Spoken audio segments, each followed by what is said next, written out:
que da las materias de ondas y electromagnetismo, física nuclear y física estadística.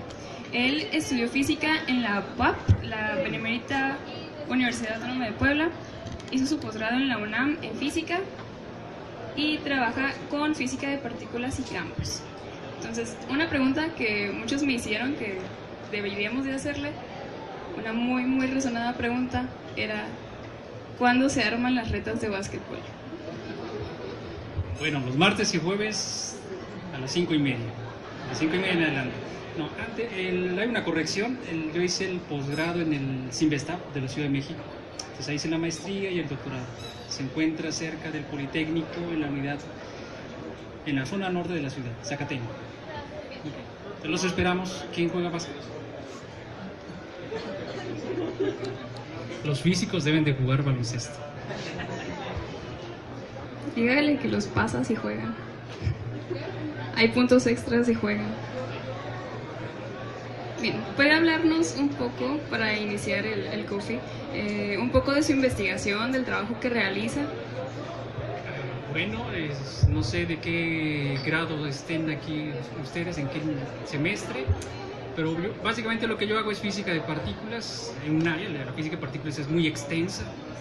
Hay, por supuesto, parte teórica, parte experimental, algo que se llama fenomenología. Fenomenología es unir la teoría con el experimento.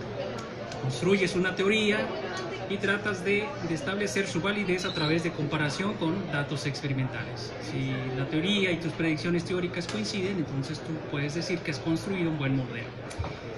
Si no coinciden, tú buscas la manera de tratar de, bueno, no exactamente cucharearlo, pero buscar respuestas, mejor le podemos decir buscar respuestas a que tus datos o tu predicción se parezca a tu teoría. Si de plano no funciona, lo olvidas y te vas a otro modelo. Entonces yo estoy en esa parte, fenomenología, estoy en la parte de estudiar física hadrónica, decaimientos de hadrones. Hadrones son partículas formadas por las partículas fundamentales, que son quarks. Entonces estas partículas se producen, decaen, se desintegran. Entonces nosotros lo que buscamos es establecer una teoría que nos ayude a describir cómo sucede eso. También tengo una colaboración con especialistas en la UNAM y en la UDLA en teorías supersimétricas. Esta es una extensión del modelo de partículas que se llama el modelo estándar. Entonces ahí estamos trabajando, tratando de hacer también predicciones y que puedan ser medidas o observadas o detectadas en el experimento. Aunque teorías supersimétricas casi todos ya las dan por muertas, o sea, de plano que prácticamente no va a existir, pues todavía hay un poquito, una ventanita donde nosotros, bueno, el modelo se puede escabullir y hacerse presente. Y hasta ahora ando en esa etapa. Y también hay otra física que se le llama física de alta precisión. Entonces el modelo estándar hace predicciones y el experimento hace sus mediciones y se compara. Entonces el que hace el experimento puede decir, bueno, yo refino mi experimento, lo hago mucho más preciso, más exacto, cuido la forma en que voy a medir las cosas, y entonces el número que yo obtengo va a tener una mayor precisión. Por ejemplo, pensemos en el valor de pi. El valor de pi, ustedes pueden decir, bueno, el valor de pi es 3.1416. Entonces el experimental hace su esquema, su diseño experimental y dice, bueno, yo he medido que el valor de pi es 3.141592653580, etc. Entonces el teórico dice, bueno, yo puedo predecir también ese valor, hago mi teoría, mi modelo, y también digo que el valor de pi es 3.1415926535, etc. Entonces dicen, bueno, ya estamos alcanzando un nivel de precisión muy alto y teoría y experimento coinciden.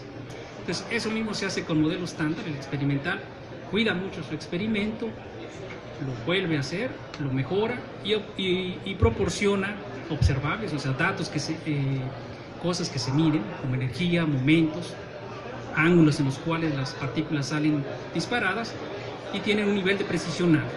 El modelo estándar también puede predecir eso, se le llama forma perturbativa, lo puede predecir, y hasta ahorita es impresionante, o sea, al nivel de precisión que puede alcanzar, puede decirnos cuánto vale un número en una parte en 10 millones. Es decir, nosotros tenemos una regla, podemos medir con la regla decímetros, centímetros, milímetros, pero el modelo estándar nos puede dar todavía ese centímetro, dividirlo, por ejemplo, en 10 millones. Entonces ese es el nivel de precisión.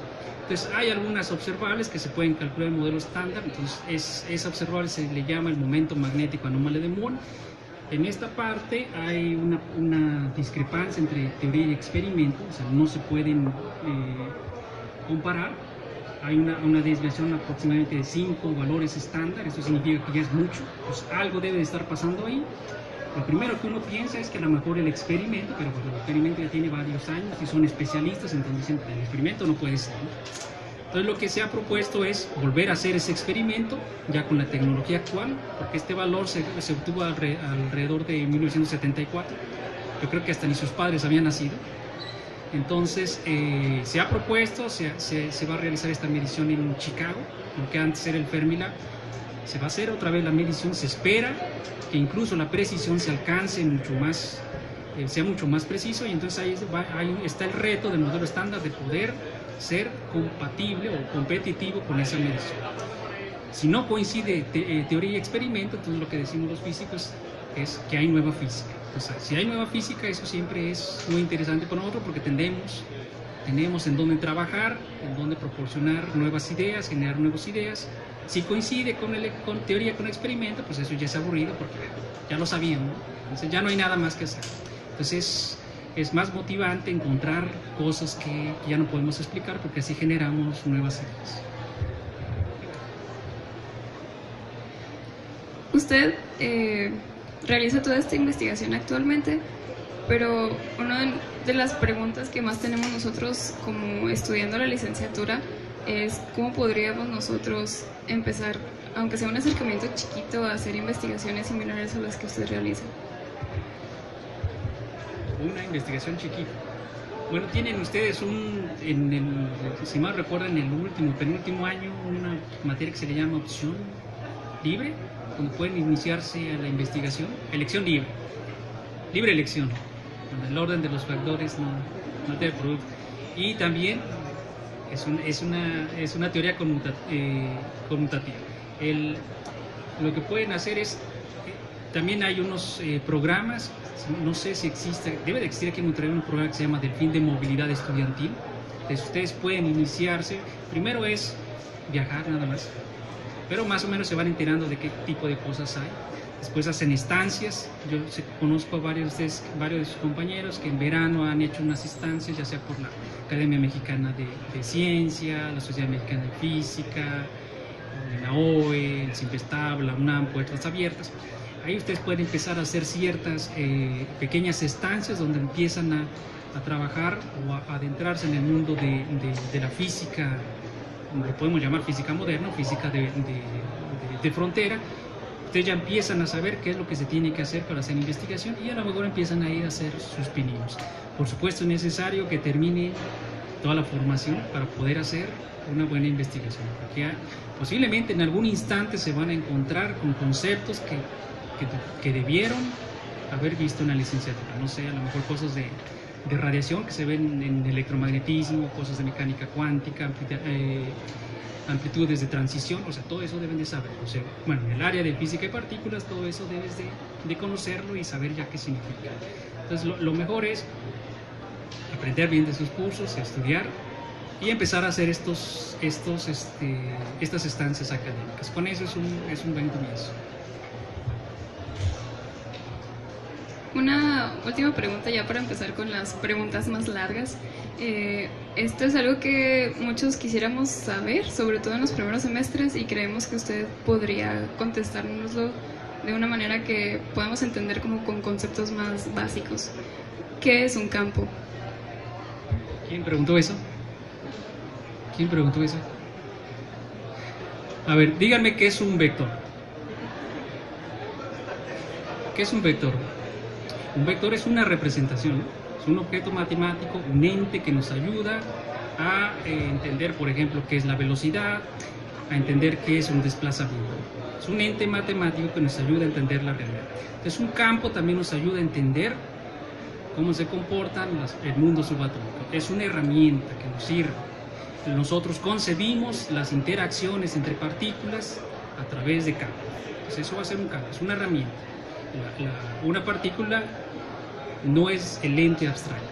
Entonces, el ente abstracto El campo lo utilizamos para poder modelar la interacción, así como el vector. Nosotros hablamos de un desplazamiento lo podemos pensar, bueno, lo calculamos a través de la diferencia de vectores. R2 menos R1 es un desplazamiento. No vamos a decir que el desplazamiento es, bueno, cuando pensamos no decimos, bueno, un desplazamiento es una resta de vectores. Un desplazamiento sabemos que es una distancia y nosotros la manipulamos a través de la herramienta que es un vector. Entonces, un campo entonces es un ente matemático que nos ayuda a poder caracterizar una partícula, saber su interacción, saber cómo se propaga a través del espacio-tiempo, saber cómo se desintegra y se crean a través del vacío partículas, aniquilación de partículas, creación de partículas. Eso a grosso modo es un campo. Y bueno, si ustedes ya quieren más el aspecto matemático, un campo puede ser una función de cualquier tipo, puede ser una función escalar. Una función escalar es una función que cuando tú le colocas o le sustituyes los valores, por ejemplo, una función escalar en 3 dimensiones depende de x, y, z, colocas los valores para x, para y y para z, y tú lo que tienes es un número. Entonces por eso se le llama función escalar. La evalúas y te da un escalar, te da un número. Tienes también funciones vectoriales, la evalúas y lo que obtienes es un vector. Tienes funciones vectoriales de Lorentz, tú los evalúas y te dan un punto en el espacio-tiempo. Entonces eso es un campo. Puedes tener campos escalares, campos vectoriales, campos tensoriales, y las características de cada campo van a corresponder a las características que tengan las partículas. O sea, una partícula que lo observamos que se comporta de cierta manera, le vamos a asignar un campo ya sea escalar, o un campo vectorial o un campo espinorial, dependiendo de cómo se comporta. Entonces para eso nos sirven los campos. ¿Algo más? ¿Una pregunta? Claro. Bueno, en cualquier momento si quieren hacer preguntas. Una pregunta, en los grupos de Lie, cuando se utiliza para manipular las partículas, así como el grupo de se menciona mucho que se dijeron los grupos de Lie por la simetría que tienen. ¿A qué se refieren con la simetría que tienen? Porque es una matemática supuestamente tan simétrica como para usarse en física de partículas. No encuentro yo todavía a qué se refiere con la simetría. Bueno, en la simetría siempre es muy útil en la física. Ustedes cuando resuelven problemas se fijan en la simetría. Por ejemplo, los que llevan ya ondas electromagnetismo ya lo llevaron. Ustedes saben que el campo, bueno, de hecho, no solamente el campo eléctrico, sino el campo gravitacional presenta una simetría. La intensidad del campo el campo eléctrico o el campo gravitacional depende solamente de la distancia, no depende de los ángulos. Entonces es una simetría.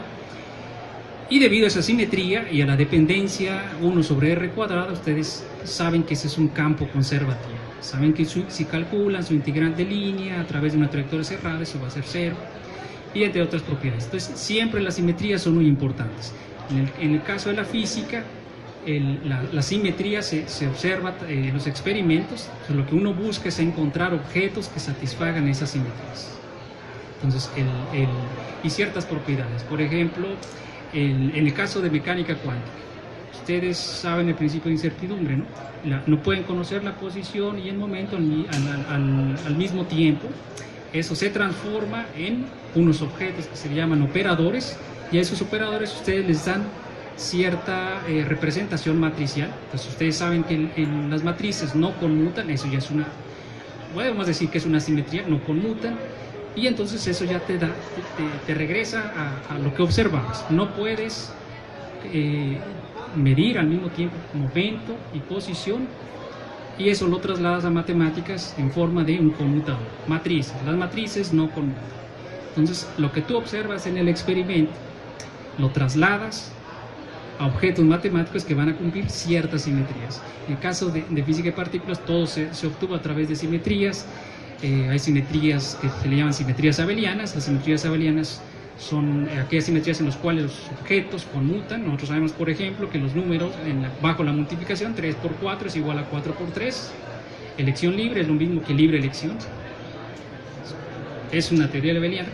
Y cuando no conmutan los objetos, se le llama grupos no abelianos, en el caso de las matrices. Entonces, dependiendo de esas propiedades, la naturaleza va a satisfacer ese tipo de cosas. Van a ser objetos, o sea, las partículas las vamos a representar o no con objetos que pueden conmutar o que pueden no conmutar.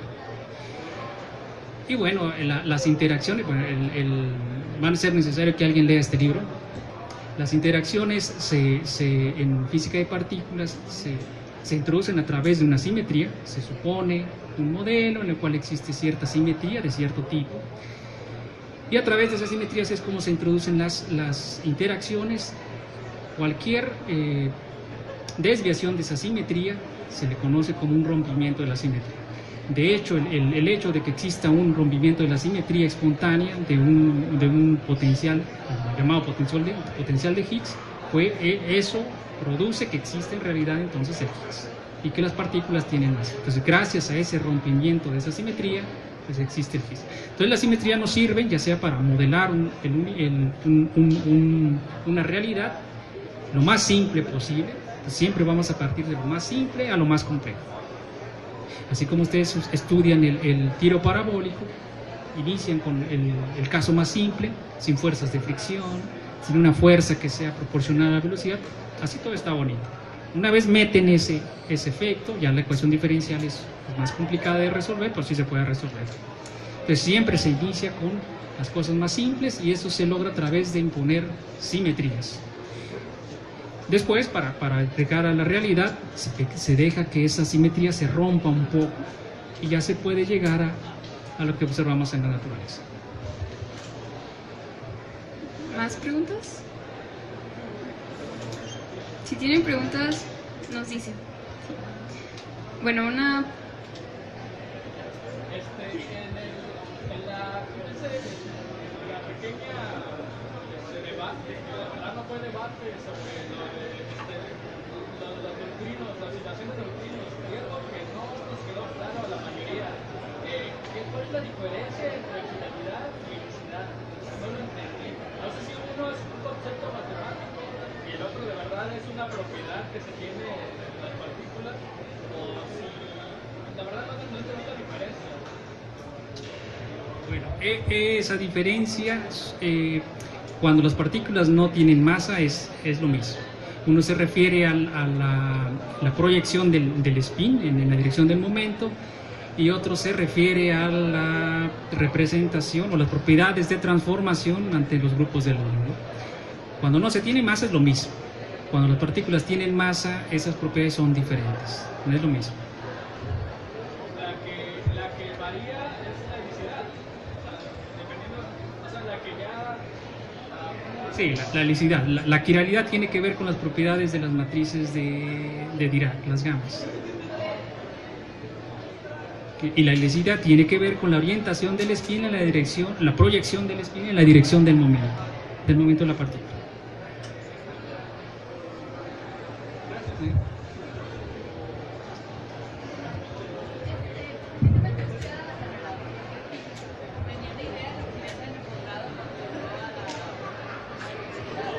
Bueno, yo entré a la carrera de física por curiosidad.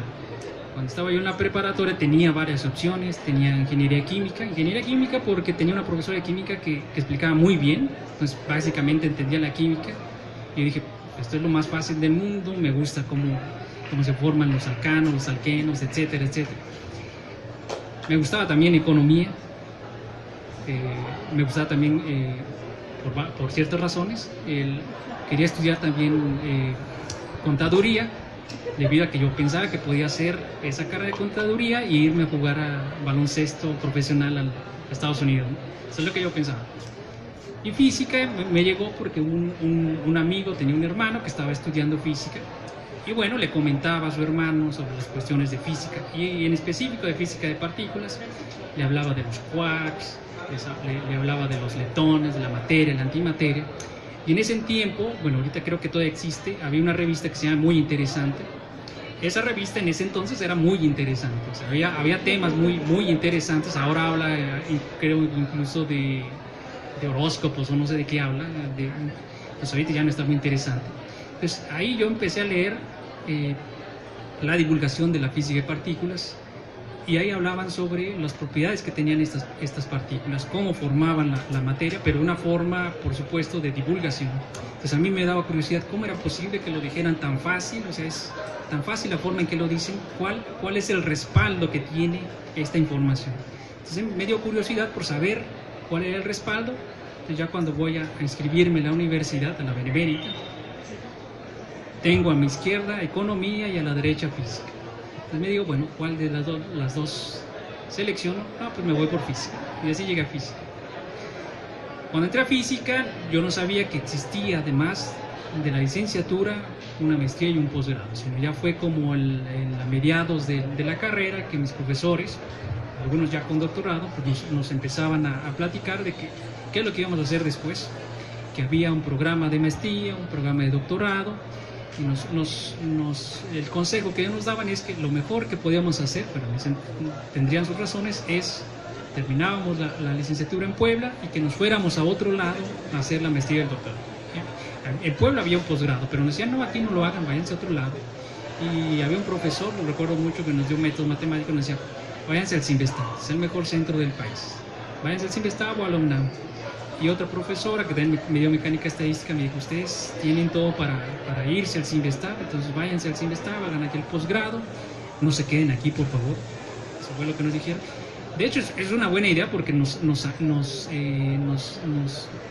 quedamos en un nivel de confort. Ah, bueno, aquí está el posgrado, ya no me muevo, conozco a los profesores, sé cómo es la onda y me quedo, ¿no? Entonces lo que ellos nos daban a entender es que nos moviéramos para que encontráramos dificultades y creciéramos en todos los aspectos. Entonces ya después, cuando entré a la maestría, me enteré que había también un doctorado y dije, bueno, ya me sigo el doctorado.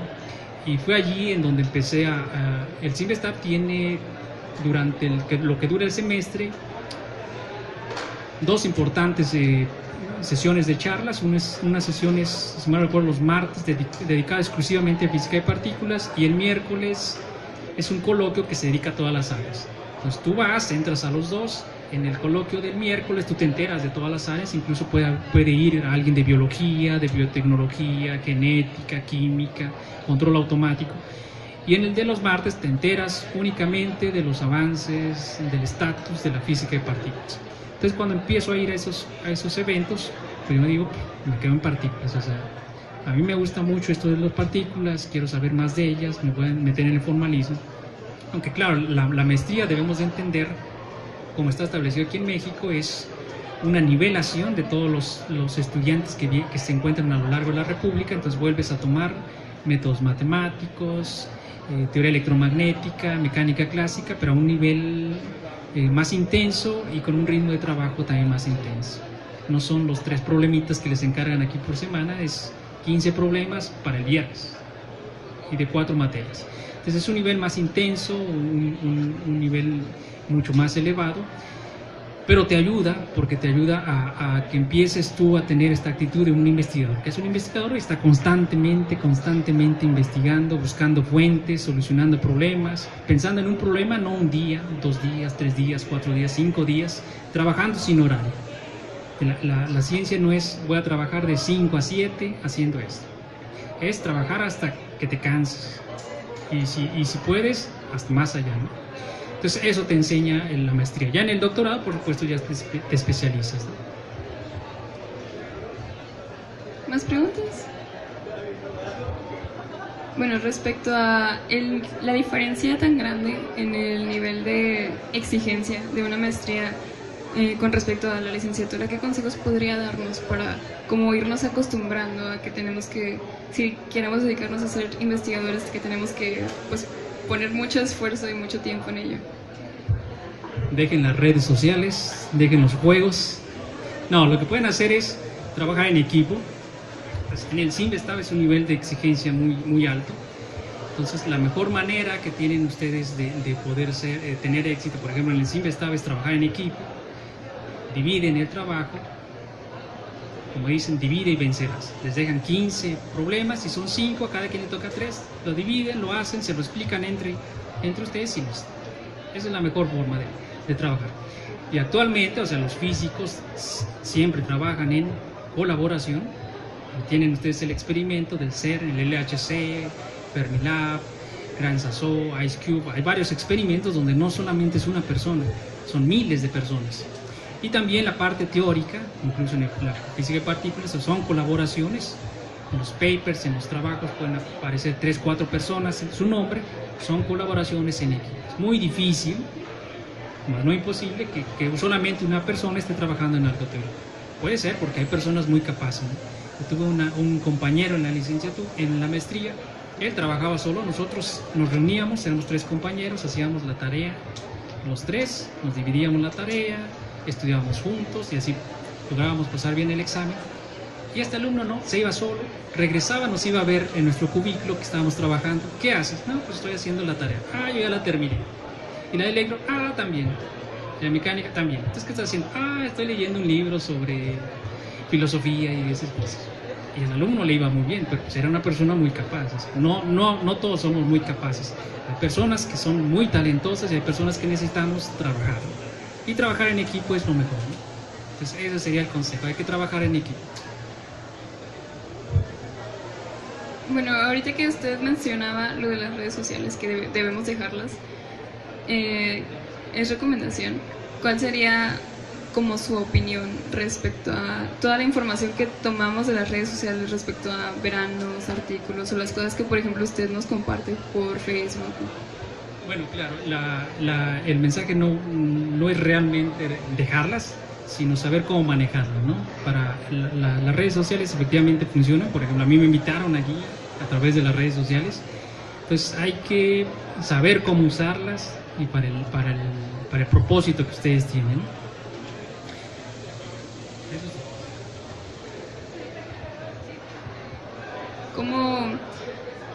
¿Cómo siente la importancia de que nos sea tan fácil la información como con las redes sociales que nos comparten artículos? Así? Bueno, también por otro lado es buena. Se puede intercambiar información, las convocatorias que existen a los veranos de investigación a veces se propagan mucho, bueno, ya de hecho se propagan mucho por redes sociales. Entonces esa información sí vale la pena. Hay otra información que no vale la pena, entonces hay que saber qué información es valiosa y qué información no es valiosa. Claro, por supuesto que ustedes pueden pensar, bueno, nos tenemos que equivocar, podemos en algún instante estar en relax, ver esto, ver aquello, pero la recomendación sería no pasar mucho tiempo en cosas que no traen mucho beneficio, ¿no? Entonces lo importante es que ustedes sepan que ahorita están iniciando una etapa de crear una formación. Si quieren llegar a ser investigadores, entonces deben de concentrarse en su trabajo, ¿no? Concentrarse en su trabajo y empezar a tener una ética de trabajo, porque si no, posteriormente va a ser muy difícil dejar esos hábitos que posiblemente no son muy buenos. Pero sí, o sea, hay que usar las redes sociales de acuerdo a lo que ustedes quieren llegar. Si quieren ser profesores, si quieren ser investigadores, si quieren estudiar otra carrera, hay que utilizarlo para ese bien. Para otro hay que moderarlo, ¿no? Porque es casi imposible salirnos completamente, ¿no? Completamente de las redes sociales, porque o sea, a final de cuentas es un medio de comunicación. Si nos aislamos, no nos enteramos. Por ejemplo, algunos posiblemente no se habrán enterado del Coffee Science porque no entraron a Facebook. A veces los alumnos no se enteran de la tarea porque no entran a su correo. Entonces ese tipo de cosas, ¿no? Entonces hay que moderar el uso, hay que saber cómo usarla. También hay que saber ser críticos ante la información que nos llegue a las redes sociales. No todo lo que llegue es cierto. Pero ustedes ya saben, incluso más que yo, que hay noticias falsas, fake news. Ustedes ya saben cómo distinguirlas. Entonces simplemente hay que tener cuidado con eso. Respecto a eso de las fake news, de las noticias falsas, tal vez no nos sucede mucho a nosotros porque estamos más en un ambiente científico, más universitario, pero ¿cómo podemos o cuál es nuestro papel estrictamente más como universitarios de combatir esa desinformación? Bueno, como estudiantes de física, entonces ustedes lo que podrían hacer es tratar de explicar a la gente que no conoce de esto, o sea, cuál es la situación, tratando de hacerlo de la mejor manera y no vernos como una imposición, como un padre que le está diciendo a un hijo, porque a nadie a estas alturas nos gusta que nos digan lo que tenemos que hacer. Entonces hay que buscar la forma de moderarlo, de decirlo de la mejor manera. Y hay que, escuché a un alumno que dijo, hay que ser conscientes de que aquellas personas no es culpa de ellos. Nosotros podemos distinguir esas noticias falsas porque tenemos cierta preparación, estamos siendo ahorita en la universidad educados de cierta forma, de tal manera que podemos distinguir. Y hay personas que no tienen o no han podido acceder, no tuvieron el privilegio de entrar a una universidad y poder tener esa preparación para poder distinguir lo que es cierto, lo que no es cierto. Entonces el gran papel de todos los universitarios, sea el área que sea, es tratar de hacer una conciencia social, ¿no? Conciencia social en todos los aspectos científicos, ecológicos, sociales, justicia, leyes. Entonces eso es lo que hay que hacer. Hace rato comentábamos que usted estudió en Puebla. ¿Usted es de ahí, de Puebla? De hecho, yo nací en Durango, después me fui a vivir me llevaron a vivir a la Tlaxcala, estudié la licenciatura en Puebla, me fui al DF, después me fui de postdoc a España, después regresé a trabajar un tiempo a Puebla y ahorita ya estoy aquí, en Monterrey. ¿Y qué cosas son las que más les ha gustado a los lugares a los que he ido? Sabemos que en octubre vamos a tener congreso en Puebla, entonces ¿qué nos podría recomendar ir a ver, ir a visitar? ¿Qué cosas de la universidad podemos ir a apreciar? Bueno, a mí me gusta mucho la comida poblana, las semitas, los tacos árabes, el mole poblano, los sopes, o sea, toda esa... ¿Cuándo es en octubre? El pozole de allá, es muy bueno, o sea, la comida es genial.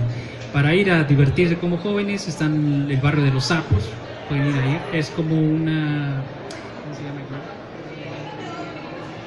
aquí? Como barrio antiguo, una especie de barrio antiguo, pero allá en Puebla, entonces pueden ir allá. En general la ciudad de Puebla, si alguien conoce la ciudad de Puebla, ha ido últimamente a Puebla.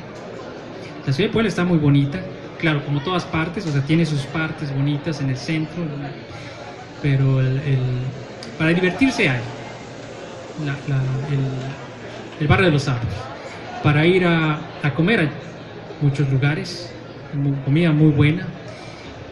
No sé, a lo mejor quieran ir a visitar la Benemérita Universidad Autónoma de Puebla para que vean sus instalaciones. No sé en dónde exactamente va a ser el congreso, en un pabellón de la Uni, ¿no? ¿Cómo se llama? ¿Alguien sabe? ¿Es en la UAP o es en Ciudad Universitaria? Es en Ciudad Universitaria, en la Facultad de Física. Centro Cultural Universitario. Ese Centro Cultural Universitario no está en Ciudad Universitaria, sino está en la Vía Vizcaya. Está fuera. Está fuera. Es un edificio fuera, pero sigue siendo la Benemérita. Entonces esa zona también es muy bonita, hay mucho plazas, negocios, centros de diversión por esa zona. Vayan a Cholula también. A Cholula. Hay una zona arqueológica, hay muchas iglesias. Hay muchos lugares para ir a bailar. Un físico también debe saber bailar.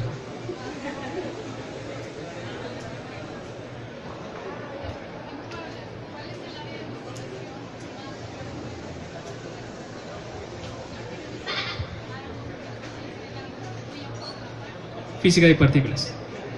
Nada, esa es mi opinión. No, física de partículas es buena. Hay la física del estado sólido también, es de hecho el Instituto Luis Rivera Terrazas, casi el 80%, si mal no recuerdo, está conformado por personas que se dedican a la física del estado sólido. Hay 2 investigadores en teorías de física matemática, pero en Puebla es muy fuerte la presencia de física de partículas experimental. Ahí hay 2 personas que están muy bien posicionados en el experimento del CERN. Entonces es muy buena la Benemérita.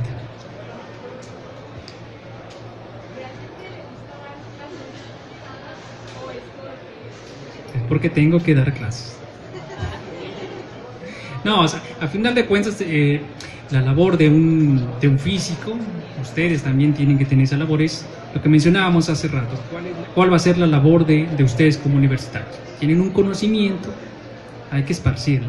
Entonces nosotros aprendemos y hay que transmitir ese conocimiento, todo lo que aprendimos, y además ustedes se van a dar cuenta cuando den clases, cada vez que dan clases aprenden algo, o sea, el profesor aprende algo, nosotros aprendemos algo, nos aprendemos cómo explicar mejor un concepto. A lo mejor un alumno nos hace una pregunta que nunca nos habíamos hecho, entonces empezamos a pensar cómo responder esa pregunta y entonces seguimos en este proceso de aprender y aprender. Entonces, si a alguien le gusta aprender, ser profesor, entonces le va a venir bien, ¿no? Siempre es un constante aprendizaje. Y además es un reto porque tenemos, y ustedes también van a tener el reto de tratar de que los alumnos entiendan lo mejor posible los conceptos. Entonces, dar clases sí me gusta, pero no me gusta dar 15 materias, ¿no? Por ejemplo, dar a lo mejor 3, 4 materias, por mí está bien dar 3 materias, por el asunto de que además de dar materias, pues tengo que hacer investigación, entonces el tiempo se reduce. Si te dedicas a dar muchas clases, no puedes dedicarte mucho a la investigación. Y si te dedicas mucho a la investigación, no puedes interaccionar con los alumnos y comunicarles que existe un área que se llama física de partículas. Entonces yo pienso que debe haber una especie de equilibrio, entonces por eso pienso que la mejor opción es dar a lo más 3 clases. Y con eso para mí sería ideal.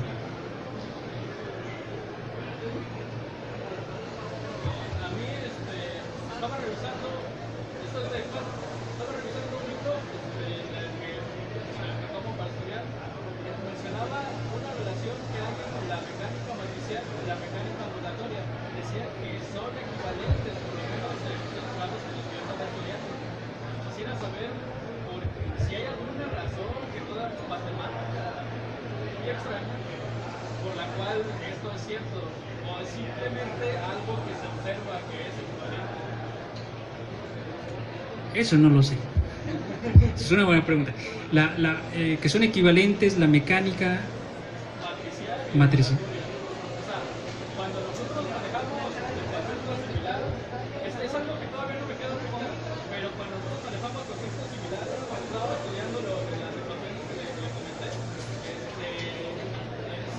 se mencionaba que la mecánica matricial que se utiliza en mecánica cuántica era muy parecida a lo que es la mecánica oscilatoria. Esto tengo muchas dudas sobre qué quiere decir. No sé, algo se me hace raro, hay algo más sorprendente. A mí también se me hace raro. No sé exactamente en qué sentido digan esa equivalencia, porque bueno, el álgebra matricial, o sea, son matrices, tienen ciertas propiedades de conmutación, y la teoría ondulatoria, pues como el nombre mismo lo dice, entonces utiliza funciones armónicas o funciones de ondas. No sé si tenga que ver desde qué perspectiva lo estén mencionando, si es resolver la ecuación de Schrödinger, que hace resolviendo la ecuación diferencial, o verlo en forma de operadores, donde estos operadores van a tener una representación matricial. En ese caso, el resultado es el mismo. Eso se refiere. Si es eso, yo pienso que esa sería la respuesta. Y otra cosa, a lo largo de este verano yo vi muchísimas convocatorias para cursos para física de partículas. ¿Considera que hay un semestre ideal para nosotros poder dar ese curso? Porque había cursos de que de plano te pedían haber terminado la licenciatura, o había cursos en los que decían que simplemente los últimos años, pero no sé si haya un semestre adecuado, un nivel que ya vamos a haber visto de teoría para poder ir a los cursos. ¿Cuántos años dura su carrera? ¿4? A lo mejor en el tercero, porque ya para el tercero ya tendrán conocimiento de electromagnetismo, ondas, métodos matemáticos, a lo mejor alguno, variable compleja, álgebra lineal, la ecuación de eigenvalores se utiliza en mecánica cuántica, a lo mejor mecánica cuántica van a necesitar programación, ¿no? Yo pienso que a partir del tercer año.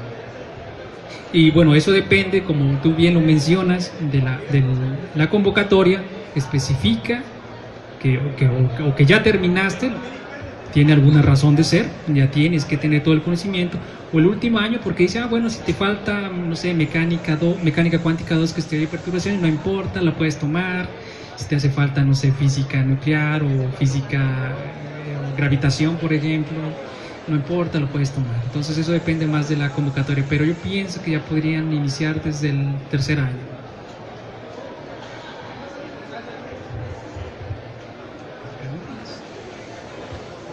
¿Más preguntas? Bien.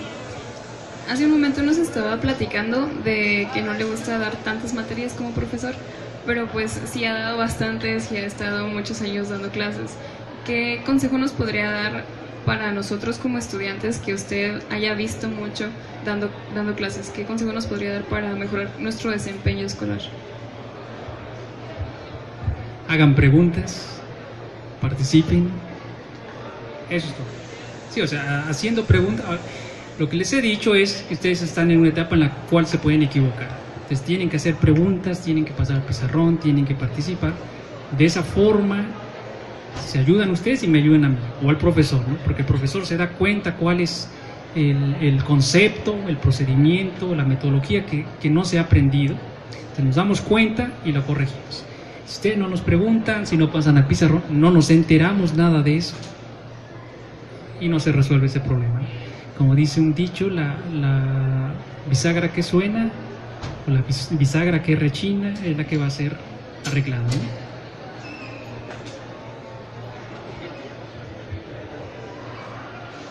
¿Tienen preguntas?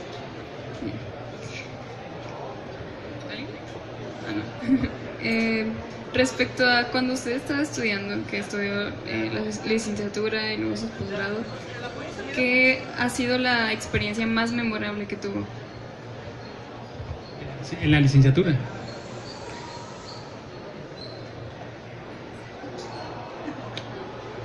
No sé, haberme graduado.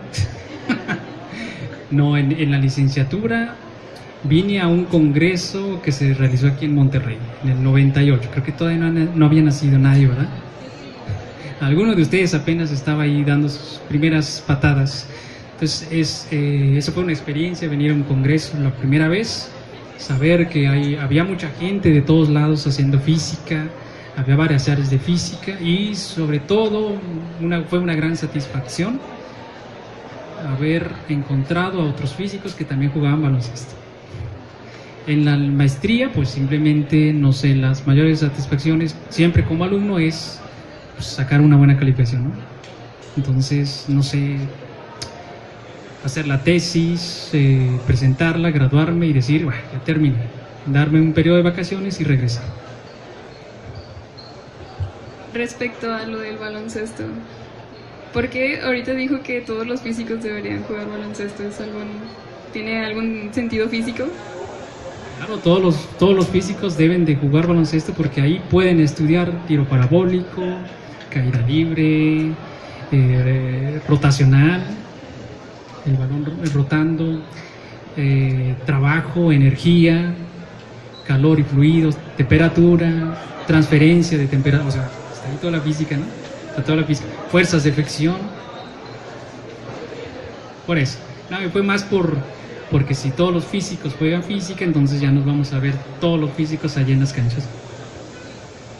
¿Y qué otro consejo que nos podría dar para poder equilibrar nuestra vida más o menos, que estar con la escuela y también estar haciendo ejercicio? Tal vez no necesariamente básquetbol, pero hacer actividad física. Bueno, yo creo que eso depende de cada uno de nosotros. O sea, nosotros venimos aquí a estudiar licenciatura, pero yo pienso que equilibramos cada uno de nosotros nuestra vida de cierta manera. Hay algunas personas que hacemos ejercicio, hay otras personas que posiblemente les guste mucho la danza, entonces se va a bailar. Hay algunas personas que les guste, no sé, leer, se ponen a leer, personas que les guste la música, cantan, tocan un instrumento. Entonces es otra actividad que nos ayuda a final de cuentas a relajarnos, ¿no? Porque venimos aquí, tenemos un examen, tenemos otro examen, el lunes hay 2 exámenes. Entonces este otro tipo de actividades nos relajan y nos ayudan. Bueno, al menos a mí por eso me gusta mucho el baloncesto, porque me ha ayudado mucho a quitarme ese estrés que puede generar pues las la licenciatura, la maestría y el doctorado, ¿no? Entonces pueden elegir, o sea, tienen varias actividades, incluso hay personas que les gusta, por supuesto, los videojuegos, ahí se pueden desestresar un poco. No sé qué otras actividades pueden hacer: escalar, ir a nadar, visitar ciudades, viajar, o sea, háganlo, algo ajeno a la física, ¿no? E incluso poder estudiar, otra opción puede ser estudiar otra carrera. O sea, yo conozco alumnos que estudian otra carrera, pues eso es bueno porque les da otra perspectiva y pueden incluso aplicar conocimientos de un área a la otra, ¿no? Entonces eso a lo mejor también puede ser muy reconfortante. ¿Alguien tiene preguntas? Priscila.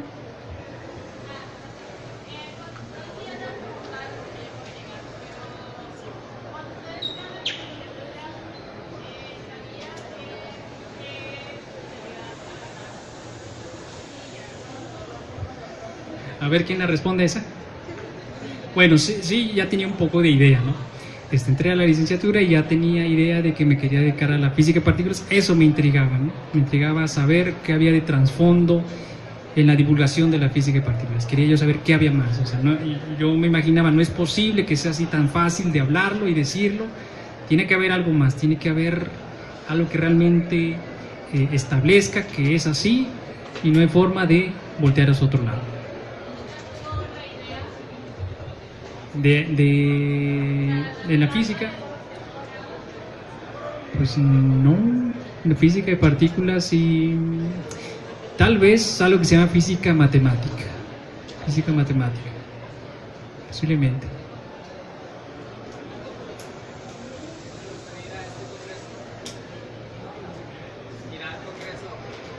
No lo sé, lo más probable es que no tengo clases que dar, entonces ahora no creo poder ir. Yo espero ya el próximo año ahora sí ir. Entonces es muy difícil, muy difícil.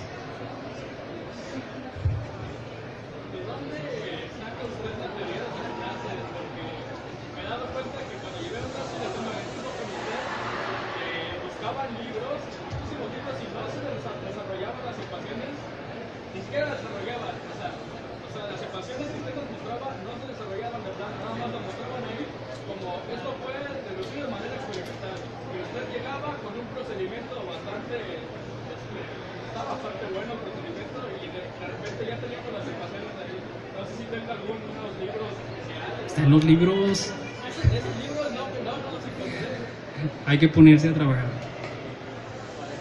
Sí, o sea, hay muchos libros que no te dicen. Entonces lo que tú tienes que hacer es, pues, indagar cómo llegar a esas ecuaciones. Partes de una ecuación, empiezas ahí a pensar qué es lo que tengo que hacer, lo detallas, cometes errores, por eso es lo que les digo, que hay siempre errores, pero de los errores aprendes. Entonces te equivocas, dices esto no va por aquí, no va por allá, llegas a la solución. Una vez que llegas a la solución, la contemplas y dices, bueno, la mejor forma de enseñarse a los alumnos es si lo pienso de esta manera. Entonces una vez que ya conoces el camino, entonces tú buscas la forma de que los alumnos de tercero o de cuarto, de quinto, de sexto semestre puedan entender ese procedimiento. ¿Más preguntas?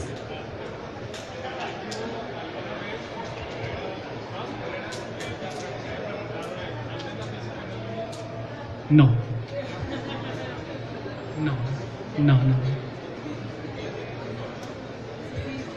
¿Más?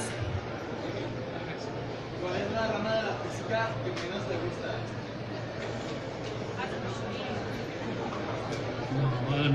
Bueno, exactamente que no me guste, no es de esa manera. Yo la cambiaría como el área de la física que menos la entiendo, ¿no? O sea, que me cuesta más. A mí me ha costado comprender mucho la óptica geométrica. O sea, a veces no le he visto, a veces, bueno, la forma en que me lo dieron, ya no he vuelto a tocarla. Ha sido una forma que me parecía demasiado vaga.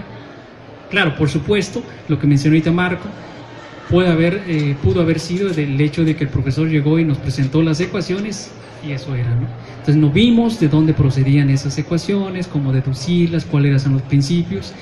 Entonces en ese instante yo no la entendí y por eso cuando llegué aquí me dijeron, ¿quieres dar óptica? Y dije, no, mejor prefiero dar electro, que eso es eso es mucho más, o sea, el electro lo siento mucho más riguroso, hay más matemática, puedes entenderla perfectamente. ¿Ya no hay más preguntas? Ah, ya.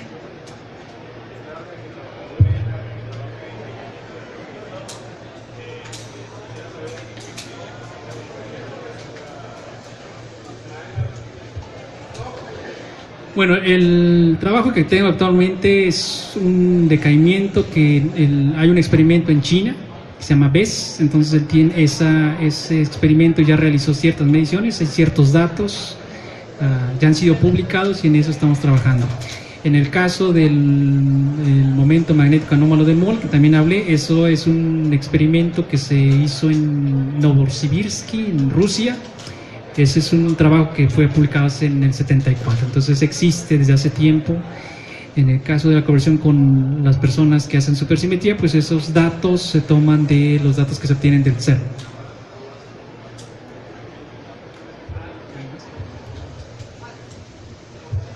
¿Ya nadie tiene más preguntas?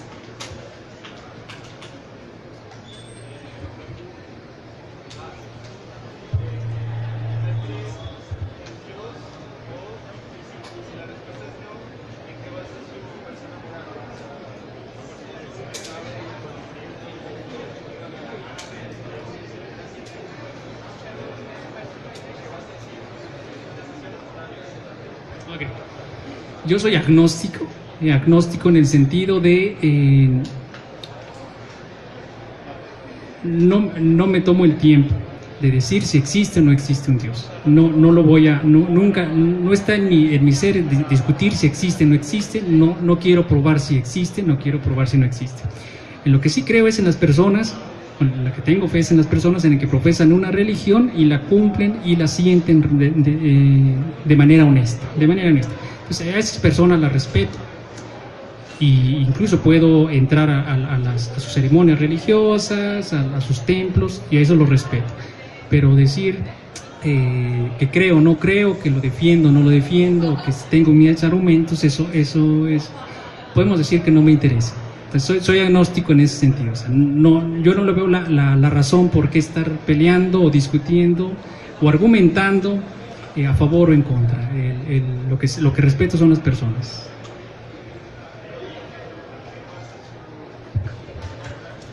¿En qué baso mi persona moral?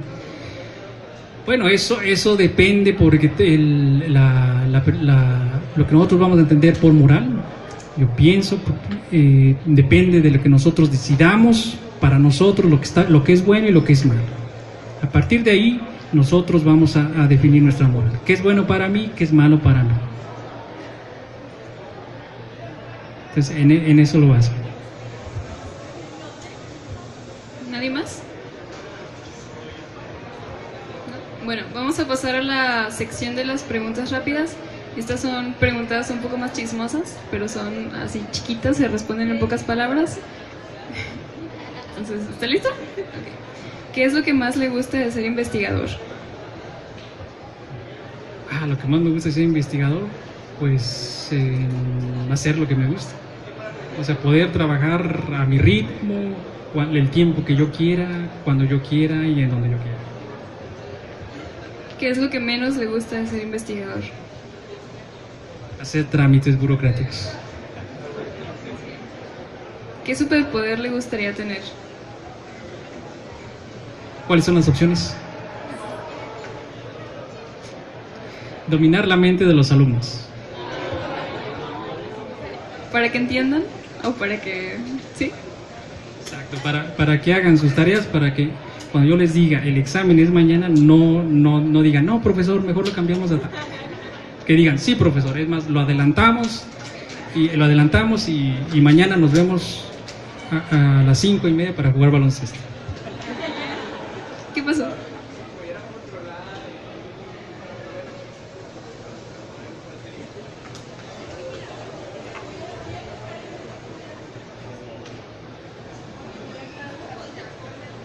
Un fenómeno físico.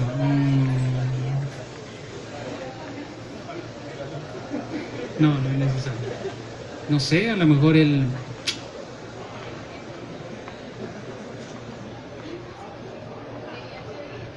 Vamos a jugar. Un fenómeno físico. ¿El qué? Ah, eso no lo necesito. O sea, eso no es necesario que yo controle un fenómeno físico, un fenómeno natural para que eso suceda. Eso sucede. No sé, a lo mejor poder controlar la energía, o sea, la producción de energía.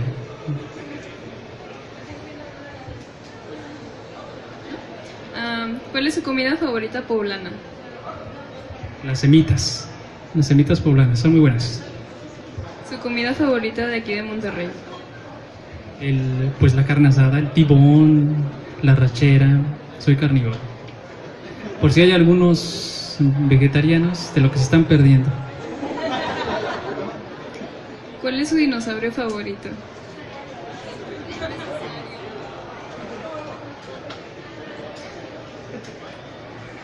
No conozco los nombres de los dinosaurios.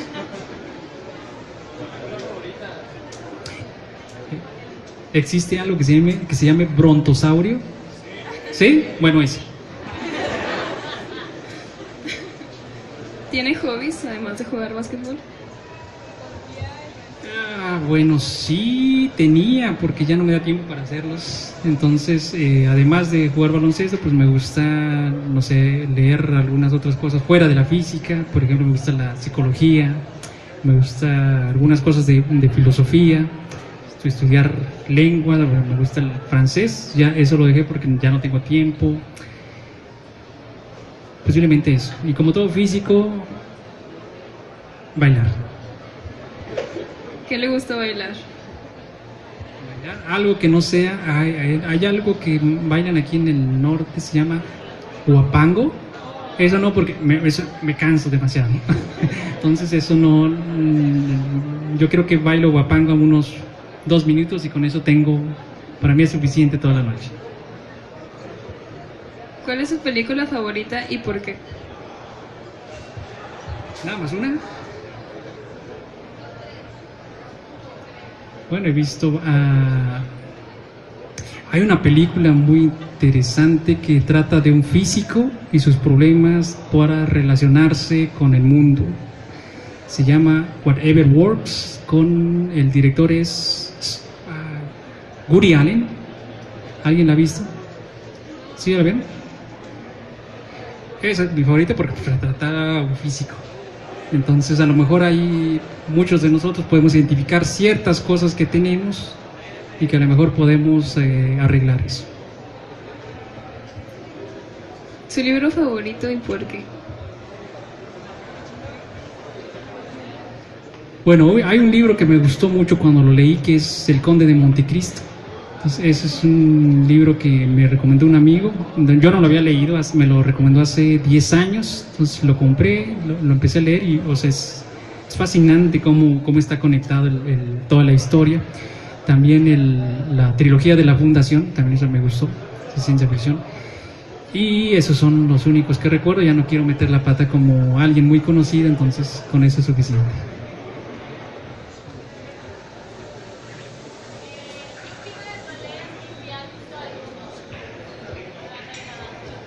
Sí, he visto danza contemporánea. Entonces he visto yo pienso que es bueno. O sea, no he visto. Posiblemente. Mi animal favorito, pues los tigres.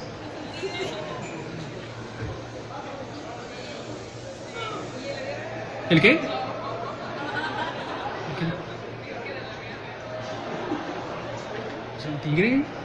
Un tigre real, ¿no?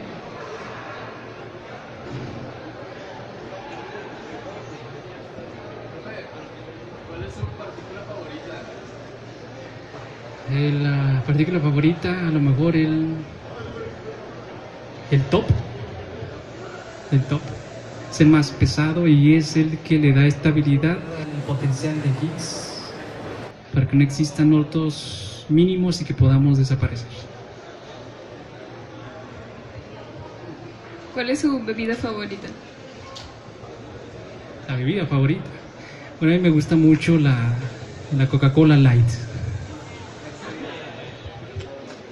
Una bebida que sea su menos preferida. El pulque. ¿Conocen el pulque? ¿A quién le gusta el pulque? Bueno, a mí no me gusta.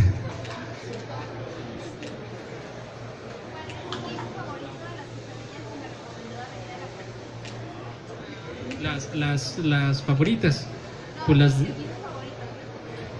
es que hay unas que tienen flor de calabaza. Esos son fenomenales. Su cosa favorita de Monterrey. De Monterrey, de San Nicolás, de San Pedro. La favorita posiblemente el Parque Fundidora. Es una lástima que no la tengo cerca porque ahí uno puede ir a correr, a andar en bicicleta y todo ese tipo de cosas. Su cosa favorita de Puebla. De Puebla. Porque había dicho la comida posiblemente. El Zócalo está muy bonito para ir a caminar. Cholula, la zona arqueológica. Hay un aviario también. Yo creo que eso. ¿Tienen preguntas?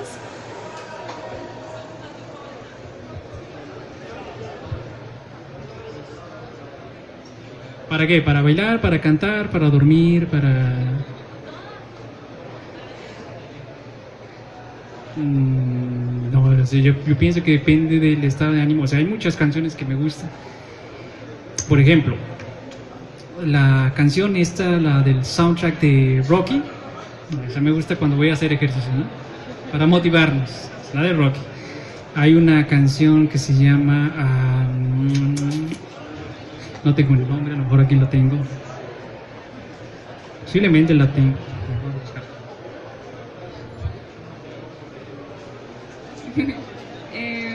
¿Tienen más preguntas?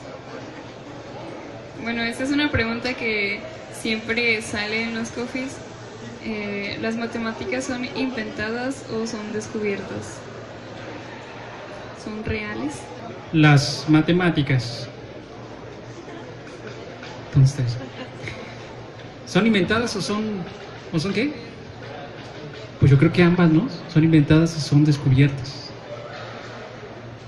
O sea, porque a final de cuentas las matemáticas son una construcción, ¿no? Son una construcción de nuestro intelecto. Nosotros establecemos los objetos, establecemos sus propiedades, nosotros las definimos, nosotros decimos, bueno, vamos a inventar este arreglo de números que van a formar una matriz y van a tener estas propiedades. Entonces yo pienso que las inventamos. El descubrir, o sea, pensar que ya antes estuvieron allí, eso de pensar si es esto o es aquello, es muy difícil porque si yo digo que, por ejemplo, ya estaban ahí, ¿cómo demuestro que ya estaban ahí? O sea, no hay para mí no hay un argumento sólido el cual pueda sostener el que alguien diga que las matemáticas ya estuvieron ahí, que nosotros llegamos nada más para desempolvarlas, abrir, quitar la cortina y ya estaban ahí. A mí no me queda claro. No sé si a ustedes les quede claro si ya están allí o las construimos. ¿Qué opinan? ¿Más preguntas? ¿Nos va a poner la canción? Vamos.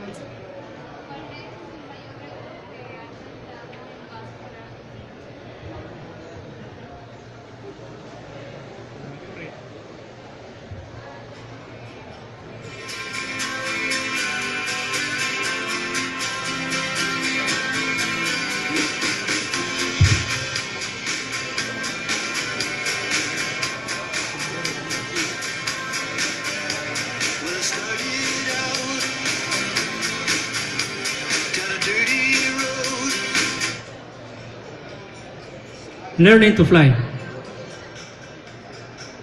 ¿Alguien la ha escuchado? ¿En dónde la escucharon? ¿Por qué la escucharon? ¿Cómo la escucharon? ¿Cómo? No escucho hasta allá. Yo la escuché por el baloncesto. Entonces el equipo favorito era son los Toros de Chicago. Entonces hay una recopilación de las temporadas en las cuales fueron ellos campeones, y en el documental pues ponen esta canción. Entonces, por eso me gusta.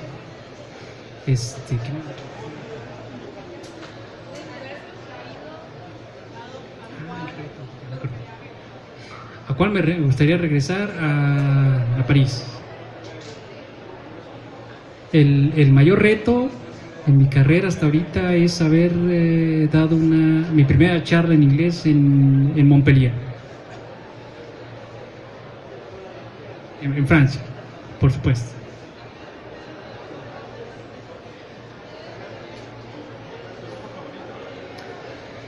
Feynman, Richard Feynman, matemático, a lo mejor Lorentz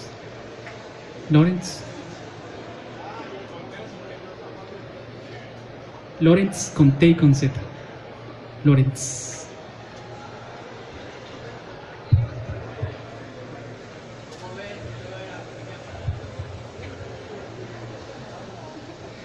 Iba a ser un chiste, pero mejor no.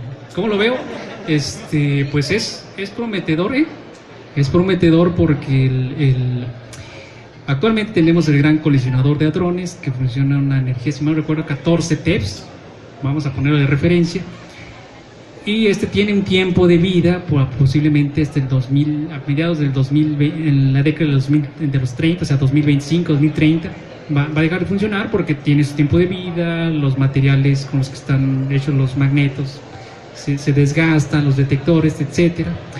Pero ya se tiene planeado hacer un acelerador mucho más grande que pueda alcanzar una energía del orden de 100 TeV. Entonces eso ya es casi más de aproximadamente 10 veces lo que ahorita se tiene. Entonces hay para mucho. Y en el caso del momento magnético anómalo de Moore, ahorita ya está funcionando el experimento que va a tratar de mejorar la medición experimental de este momento magnético. Entonces vamos a esperar esas mediciones, y lo que resulte de eso nos va a decir si hay nueva física. Si hay nueva física, entonces hay nuevos retos, ¿no? Entonces la física de partículas todavía hay para rato.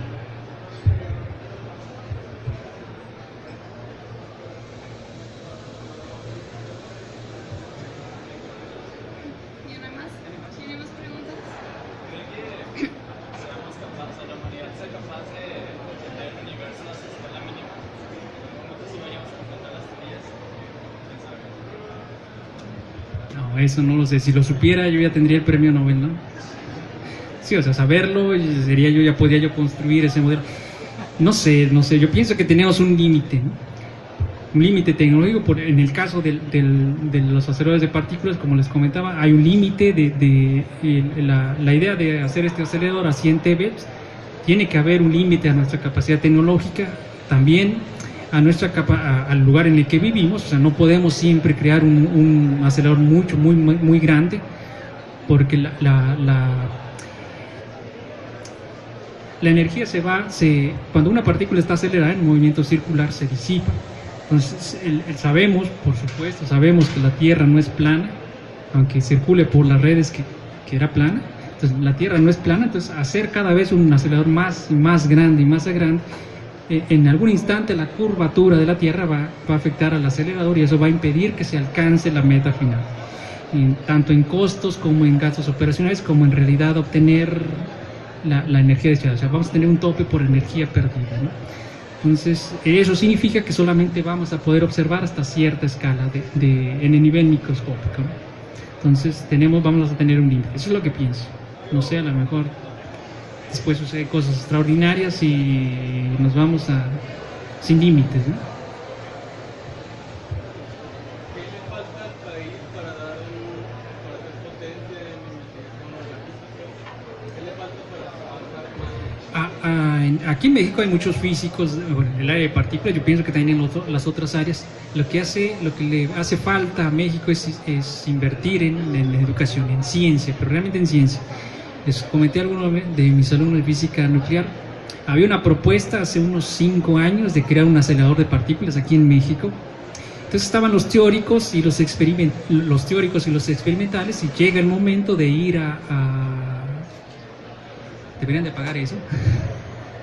La cámara. No, no es cierto, es broma, fue broma. Llegó un momento en el cual se tenía que defender el proyecto ante las personas que dan el dinero, ¿no? ¿Quiénes son los representantes, nuestros representantes, la Cámara de Diputados, los senadores, etc.? Entonces se va a presentar el proyecto, que es un beneficio para México, recursos humanos, científicos, aplicaciones, inversiones, etc. Entonces se va a presentar y pues llega el momento en el cual tienen que hablar las áreas y en ese instante se hace presente el ego de los físicos, tanto teóricos como experimentales. Entonces alguien quiere ser mejor que alguien, que el otro. Los experimentales quieren ser los que lleven la batuta porque son los mejores, son los que entienden de la física, y los teóricos les dicen, bueno, ustedes no saben nada de física, ustedes no saben apretar un botón y nosotros conocemos la teoría. Entonces se presentan ya con esas diferencias y al momento de hablar no se ponen de acuerdo. Entonces, ¿qué dicen los representantes de la Cámara de Diputados? Mientras no estén de acuerdo, cuando se pongan de acuerdo, vienen y hablamos. Y pum, se vino para abajo. Entonces se requiere presentar buenos proyectos, no hacer divisiones entre nosotros mismos, ni siquiera entre físicos de diferentes áreas, hacer propuestas y que el gobierno realmente tenga la intención de hacer una inversión en ciencia. Actualmente yo veo que el gobierno tiene como una visión, incluso lo veo no sé si sea bueno o sea malo, o sea en esa dirección, el pensar que México se pueda convertir en una industria maquiladora, o sea, vamos a hacer maquila. Entonces veo como que tiende a eso, porque no se hace inversión en ciencia, y porque veo que a los alumnos se les inculca, a lo mejor no está tan mal, pero se les inculca ser emprendedores. No está mal, pero están estudiando una carrera, por ejemplo, si a un físico le dicen, ay, tienes que buscar un área para ser un emprendedor, ¿no? Si alguien está muy dedicado a la teoría, yo ahorita no tengo visión para tratar de hacer bueno, yo sí, pero no se los voy a decir ese plan. Pero pienso que hay que ir más por la ciencia básica, conociendo los fundamentos. Ya después de ahí vas a poder encontrar aplicaciones en las cuales tú ya puedas formarte ya como un emprendedor. En el caso más conocido, ustedes saben dónde se inventó el Internet. ¿Cómo se inventó el Internet? ¿No? En el CERN. ¿Qué es lo que se proponía? Lo fundamental era construir un laboratorio muy grande y transmitirse información. Ellos no formaron ese laboratorio para poder inventar Internet. Ellos construyeron el laboratorio con la finalidad de estudiar las causas últimas o los primeros principios de la física de partículas. Lo secundario fue las aplicaciones, el Internet, la tecnología de semiconductores, la tecnología de detectores, las técnicas de radiación en física médica. Eso es secundario. No dicen vamos a construir un aparato para que encontremos esta técnica que nos va a ayudar a tratar un tipo de cáncer, o vamos a desarrollar este laboratorio para que nos encontremos en una dificultad y podamos construir un nuevo material que nos sirva, no sé, para una prótesis, o nos sirva para máquinas, laptops mucho más rápidas. No se hace de esa forma. Entonces pienso que yendo más a lo básico, las aplicaciones van a salir de manera natural. Entonces pienso que hace falta invertir más en ciencia básica. O sea, hay proyectos, pero no hay suficiente dinero. Yo he venido escuchando desde hace, que sean como 18 o 24 años, que el gobierno va a dedicar el 1% del Producto Interno Bruto a la ciencia, y nunca ha llegado ni al 7.7%. Es más, se ha bajado. Entonces eso es importante, invertir en ciencia básica, y lo que les comentaba, colaborar entre físicos de todas las áreas. Bueno, no nada más física, en todas las áreas de la ciencia. ¿Alguien tiene más preguntas? ¿No?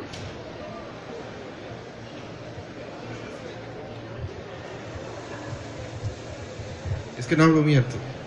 Bueno, la mía es poco técnica, no sé si la vio en el grupo de Facebook, pero bueno, lo que pasa es que en clase con el profe Morones vimos que el modelo de partículas de quarks se puede representar como los grupos de simetría de SU3.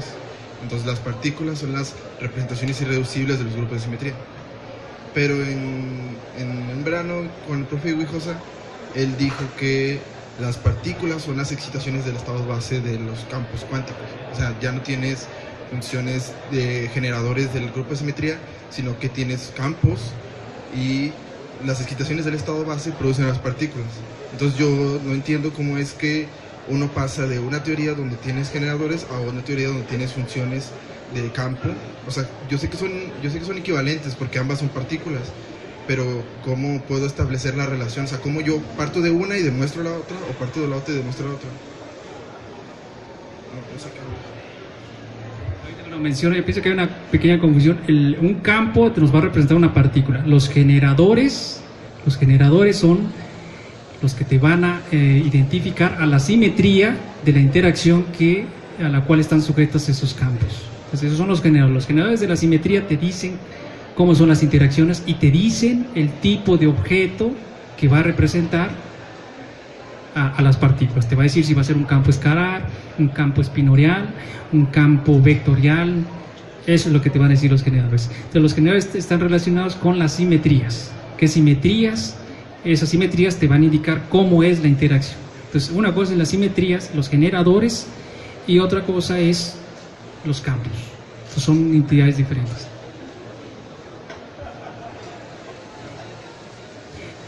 No. El campo representa las partículas. Los generadores es una simetría. La simetría representa la interacción. Entonces relaciona simetría con interacción, campos con partículas. Porque tienes la simetría SU2 o S3, tienes sus generadores.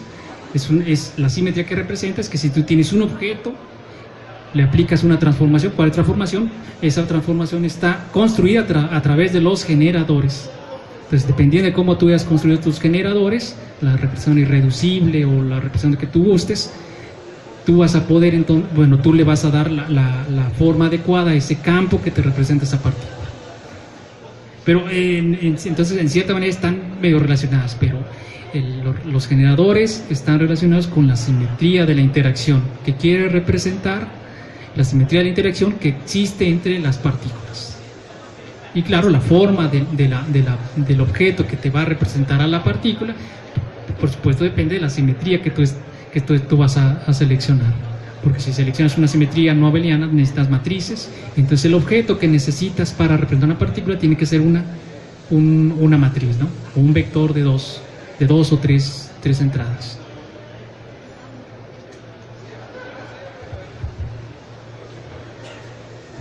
No quiero ver.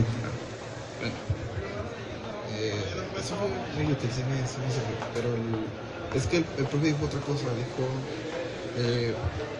cuando tú tienes una teoría en la que no hay interacción, pues tienes el lagrangiano, sacas la ecuación de movimiento y todo está bien. Pero cuando tienes una teoría interactuante es donde empiezan a aparecer los infinitos, ¿no? Cuando quieres calcular los estados. Pero el profe, para poder calcular los estados sin que aparecieran esos infinitos, tuvo que calcular el límite de unas funciones que le llamó correladores, las funciones de correlación. Y él dijo, no explicó mucho, pero dijo que todo lo que nos interesa de la teoría está en las funciones de correlación. Entonces uno como física de partículas busca los correladores de la teoría interactuante. Y yo dije, pues, ¿a qué se refiere con toda la información de la teoría está en los correladores? La respuesta depende de que está en lo que mencionaste. Es una teoría interactuante.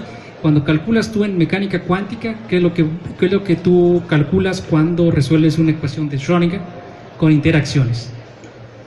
Las funciones de onda y los niveles de energía. Pones un potencial de interacción perturbativo, o sea, es una pequeña interacción, un parámetro. ¿Y qué es lo que tú calculas? Transiciones, elementos de transición.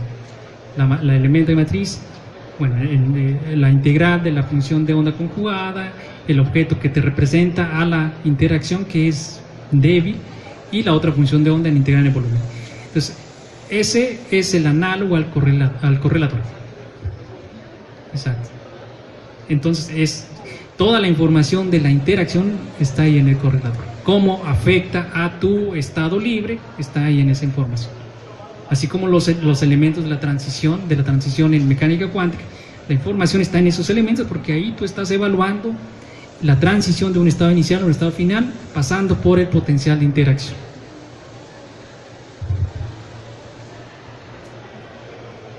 ¿Ya no hay más preguntas? Bien, pues damos por concluido el Coffee Science. Nada más falta que abra su regalito. Pensábamos que lo iba a usar.